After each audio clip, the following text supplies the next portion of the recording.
ये है मुस्तफा खमनई और ये जा रहे हैं वॉर रूम के अंदर। और ये जो वॉर रूम में जहां जा रहे हैं, इस वीडियो को ईरान ने पब्लिश किया है और ये जिस जगह जा रहे हैं वो है Dimona nuclear reactor. Dimona nuclear reactor के लिए मुस्तफा खमनई को जाते हुए दिखाया गया है। दो बातें इस वीडियो में साफ थी। पहला, मुस्तफा खमनई बहुत लंबे समय बाद विजिबल हुए हैं, जो दर्शाता है कि ईरान ने अब अपने उस छुपे सिक्के को चल दिया है। ट्रंप जिसको लेकर मान रहे थे कि ये बचे नहीं, वो जिंदा है और जिंदा होकर के अब वो डिमोना न्यूक्लियर प्लांट को निशाना बनाने की बात कर रहा है। ये डिमोना की क्या कहानी है? असल में डिमोना जो है ना, वो इजराइल के अंदर। इजराइल कहाँ है?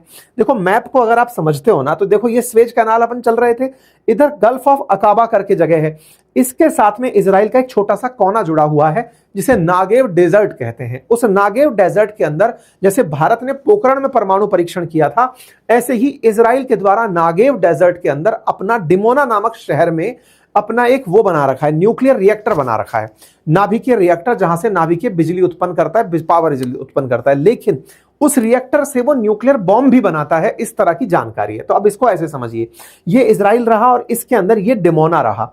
ये गल्फ ऑफ अकाबा के थ्रू कनेक्टेड है और इजराइल के इसी डिमोना को इजराइल ने सबसे ज्यादा सुरक्षित रखा हुआ है। क्या इजराइल के पास न्यूक्लियर बॉम्ब है? देखिए, भारत की तरह इजराइल ने भी परमाणु अप्रसार संधि पर हस्ताक्षर नहीं किए। इसका मतलब है कि हम परमाणु बम रखेंगे तो भी किसी को बताएंगे नहीं। भारत ने हालांकि बताया है, इजराइल ने आज तक किसी को नहीं बताया, लेकिन जानकार सूत्रों का मानना है कि इजराइल के पास लगभग 200 परमाणु बम हैं। अब ये जानकार सूत्र कहां से आ गए?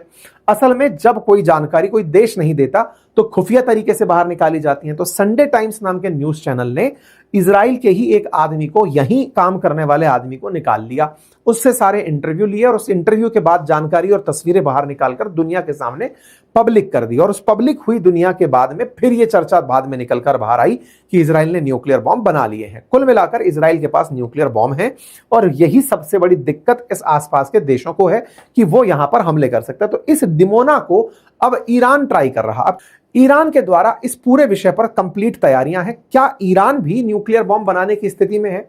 इस पर असल में जानकारी बाहर निकल कर आई, लेकिन उससे पहले जब ट्रंप ने अपने द्वारा समय मतलब आगे सरकाया, तो भाई साहब उनका पूरी तरह से प्रतिक्रिया होने लगी। लोग उनको छेड़ने लगे, चिल्लाने लगे कि साहब, जैसे ट्रंप बोला गाली दे करके कि साहब रास्ता खोल दो, नहीं तो मैं तुम्हारे ऊपर मतलब हेल बरपा दूंगा, तो ईरान की तरफ से मैसेज आता है, सर हमसे वो चाबी खो गई क्योंकि हमने ताला मार रखा था उस पर। किसी ने रखा, सर हमने फ्लावर पॉट के नीचे चाबी रखी थी, सर वो खो गई सर। ट्रंप के बारे में कुछ इस तरह से ईरानियों ने मजे लिए कि साहब ट्रंप के गले में अटक गया है ईरान, अब उससे निकला नहीं जा रहा है। फिर तस्वीरें निकल कर आई कि देखो तुम्हारे हेलीकॉप्टर ऐसे फोड़े थे हमने, आओगे तो तुम्हारा ये हाल बना देंगे। लोगों ने खूब सारे इनके मजे लिए, बोले IRGA अब तैयारी कर रहा है कि एक बार तुम अंदर आ जाओ, हम तुम्हारे ऊपर मिसाइल दाग देंगे। खूब सारे मीम भरे पड़े हैं सोशल मीडिया पर कि ट्रंप के जितनी भी बातें हैं उनका कोई औचित्य नहीं है। हद तो ये हुई कि ईरान की एम्बेसी जो जिम्बाब्वे में है, उसने तो ये तक लिख दिया कि सर थोड़ा टाइम चेंज करके देख लो ना, 8 PM पे मजा नहीं आ रहा है, 1 या 2 PM करके देख लो, या 1 या 2 AM के आसपास करके देख लो। ये बताने का प्रयास था कि ईरान इनके ऊपर कोई असर, मतलब अमेरिका ईरान पर कोई असर नहीं डाल पा रहा है। इस बात को जब IAEA के चीफ राफेल ग्रॉसी से पूछा गया, हालांकि ये 18 मार्च का इंटरव्यू है, अभी हाल ही में हाईलाइट हुआ है, जिसमें यह पता चलता है कि ईरान ने जो एनरिच्ड यूरेनियम बचाकर रखा हुआ है इस्फहान नाम के शहर पर, जिस पर लगातार अमेरिका हमले कर रहा है, उसका एनरिचमेंट पहले तक 60% रिपोर्टेड था। इनका मानना है कि वो 70% तक भी एनरिच हो सकता है और उस एनरिचमेंट को बढ़ाकर मिलिट्री ग्रेड तक पहुंचाने में ज्यादा समय नहीं लगेगा। ऐसे वॉर टाइम में 1 महीने से जो ईरान युद्ध लड़ रहा है, अगर उसे 90% से ज्यादा एनरिच कर ले गया तो वो अपने आप में एक न्यूक्लियर बॉम्ब लायक मटेरियल होगा। अगर वो एक न्यूक्लियर बॉम्ब लायक मटेरियल होगा तो ऐसे में वो हो सकता है, इस बारे में ये संदेह व्यक्त कर रहे हैं। क्यों ऐसी बातें हो रही हैं? असल में ईरान ने धमकाते हुए ट्रंप को यह कहा था कि आपके लिए हमने सरप्राइज बचा कर रखा है। वो सरप्राइज क्या हो सकता है? सरप्राइज में उम्मीद की जा रही है कि ईरान ने अपनी तरफ से बम बना लिया हो और उसी के कारण से अब ये मुस्तफा खमनई बाहर निकल कर आए हो कि ये सब चर्चाएं हैं कि जब इतना धमकाओगे हमें कि हम तुम्हारा ये नुकसान कर देंगे तो हम तुम्हारे लिए तैयार हैं और हम भी न्यूक्लियर बम की तैयारी में लेकर बैठे हैं। थोड़ा दिमोना के बारे में भी मैं आपको बता देता हूं। ये वो जगह है जिस जगह पर शिमोन पेरेव नेगेव परमाणु अनुसंधान केंद्र उपस्थित है।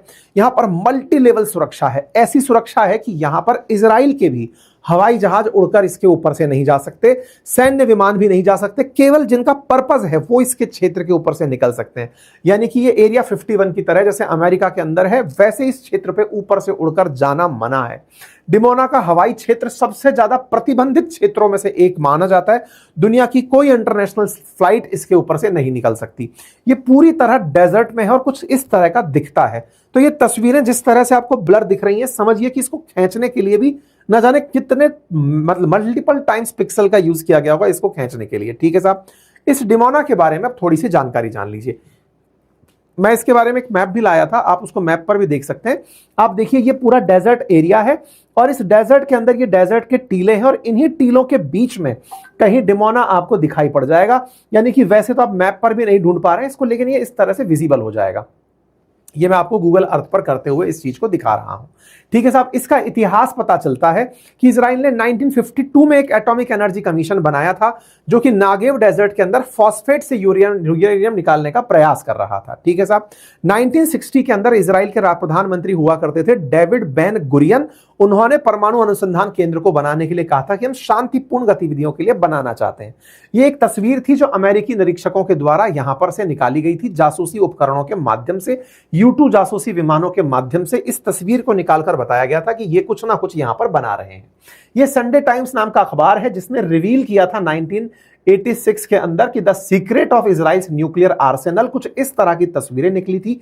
अंडरग्राउंड में इन्होंने ऐसी चीज निकाली थी, first time in detail Israel nuclear bomb plant is built beneath Negev desert. बोले सीक्रेटली यहां पर बनाया जा रहा है। तो गुरियन नाम के प्रधानमंत्री के द्वारा यह किया गया था। अब यह जानकारी कहां से बाहर निकली थी? असल में जो संडे टाइम्स नाम का जो अखबार है, इसने इजराइल के ही एक व्यक्ति को अपने बस में कर लिया था।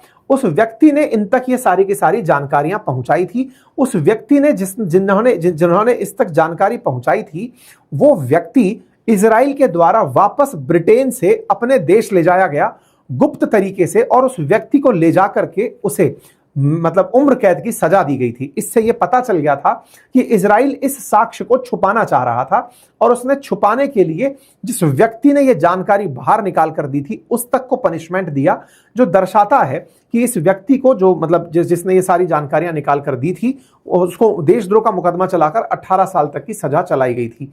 तो यह दर्शाता है कि इजराइल परमाणु बम की जानकारी रखता है, परमाणु बम विकसित कर चुका है, और इन विशेषज्ञों को मतलब जिस तरह से ये चीजें बना रहा है उनको बनाने के पीछे इसकी जो भी स्ट्रेटजी है वो स्ट्रेटजी अब दुनिया को पता चल गई थी। अब बात आती है क्या वर्ल्ड ने इसके ऊपर कभी रिएक्ट नहीं किया? इंटरनेशनल एटॉमिक एनर्जी एजेंसी जो है उसने इस बारे में जनता के सामने बात निकाली कि भाई वानुनु नाम का जो ये व्यक्ति था जिसने जानकारी सीक्रेट लीक की है, उसको अगर हम सही मानते हैं तो इजराइल अगर न्यूक्लियर बॉम्ब नहीं रखता है तो एक बार के लिए हमें उस डेजर्ट में आकर के उसे चेक करने दे। इजराइल ने उसे चेक करने से इनकार कर दिया। उस वानुनु नाम के व्यक्ति ने बकायदा ये तस्वीरें निकाली थी जिसमें पता चला था कि न्यूक्लियर बॉम्ब किस तरीके से कैसे कैसेट्स के अंदर बम बंद है। ये सारी जानकारियां बाहर निकली, लेकिन इजराइल नहीं माना। 2004 में मोहम्मद अल बारदेई IAEA यानी कि इंटरनेशनल एटॉमिक एनर्जी एजेंसी के महानिदेशक बनते हैं। वो इजराइल से कहते हैं कि भाई ये गलत बात है कि परमाणु बम होगा तो तुम सुरक्षित रहोगे, तुम आसपास के लोगों में डर पैदा कर रहे हो, हमें वहां पर आकर चेक करने दो। इजराइल ने साफ मना कर दिया। कुल मिलाकर अब पूरी दुनिया में यह स्थापित है कि इजराइल के पास न्यूक्लियर बॉम्ब है और ये न्यूक्लियर बॉम्ब ही अब इन दोनों की असल ताकत है जिसका इस्तेमाल करते हुए दिखाई देते हैं, मतलब डर का इस्तेमाल करते हुए दिखाई देते हैं। लेकिन इस पूरे वॉर गेम में जो ये एक दूसरे को धमकाने का प्रयास चल रहा है, एक खबर निकलते हुए ये भी आती है कि ईरान के मीडिएटर्स लास्ट टाइम तक 45 दिन के सीज फायर की बातों में लगे हैं और इसमें पाकिस्तान बहुत तेजी से लगा हुआ है। इस्लामाबाद अकॉर्ड कराने के प्रयास में है और उसका प्रयास है कि कैसे ना कैसे करके अगर ये एक दूसरे को धमकाते हुए नहीं रुकते हैं, इनके बीच में सीज फायर कराया जाए 45 दिन का। इस बात को भी ट्रंप तक पहुंचाया जा रहा है कि जिस चैनल पर फिलहाल आप खबरें सुन रहे हैं, पढ़ रहे हैं, आपसे गुजारिश है कि इसे सब्सक्राइब करना ना भूलें, क्योंकि आप में से बहुत सारे साथियों ने इस चैनल को सब्सक्राइब नहीं किया हुआ है। आप सब्सक्राइब करते हैं तो हमारे साथ आपका जुड़ाव हमारे लिए एक ताकत के रूप में दिखाई पड़ता है।